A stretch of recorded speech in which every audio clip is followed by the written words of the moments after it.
good friendship song by Bruno Mars. Listen, we spend so much time dissecting every little detail of our love lives, our parenting problems, our family squabbles, but we may be overlooking the people who actually influence our lives the most, our friends. From the BFF to the frenemy, the power of Friendfluence reaches everything from our personalities to our physical health. And Carlin Flora wrote the book on the matter, and she joins us now. Welcome, friend. Thank you. Well, tell us, why write a book about friendship? I mean, how much power do they really have? Right. They have much more than we think they have. Some people argue that peers and friends shape us even more than our parents.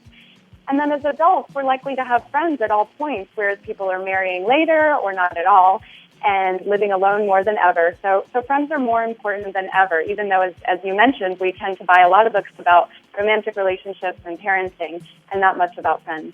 Yeah, absolutely. And you've said they can reduce stress, even extend our lives. I mean, so would you say it's more important to nurture your friendships than your family relationships? Well, I think rather than pit them in competition with each other, we should realize that they enhance each other. Married couples who have friends are happier. You're happier and healthier parent if you have friends. For instance, just having a solid group of friends makes you 50% more likely to stay alive at any given point in time. And in some studies where people had different diseases such as breast cancer, they were more likely to survive if they had a good group of friends, and whether or not they had a spouse did not factor in. Hey, this is Tara. I have gone through some personal tragedies in the last couple of years, and I'm married and have kids, and I just sort of like friends took the back seat. And when I went through these tragedies, my friends flocked to me. And I really realized, oh my gosh, if I didn't have my friends, I literally would not have been able to get through this. Do you find that a lot of women, especially, have discovered this? Yes, absolutely. I think we don't tend to be conscious about friendship, right? You don't really sit down and make a list of the kinds of friends you want, whereas you might do that with a prospective partner. So women need to rely on their friends for all these benefits that we've been talking about. And you also need to befriend people who sort of already have the habits and values that you aspire to, because we're just driven to fit into our friend group. So if we choose the right friends, they will sort of effortlessly lift us up to their standards. Hey, Carlin, this is Jada. 80% of women admit to having frenemies. So how do we know if a friend is actually detrimental to our lives? Right, that's the thing. If Friendfluence is powerful, it can be a power for evil as well as good, so you have to be careful. The good friends will support you almost all of the time, and occasionally they'll give you some tough love or you'll be annoyed by them.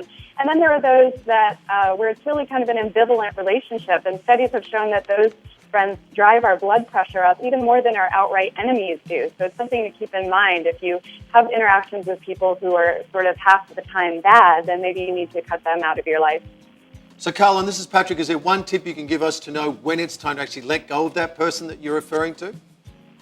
Yeah, I think when the balance is tipped and you realize you're hanging on just because you want to see yourself as someone who doesn't abandon a friend, or because you have family connections that you don't want to interfere with, if the reasons are not really coming from you and who you want to be and who you want to spend time with. Because our time is precious, and if we invest in those really close, intimate, great friendships, then we'll all be better off. But I don't recommend a violent friend breakup. I recommend just kind of slowly backing away from those frenemies.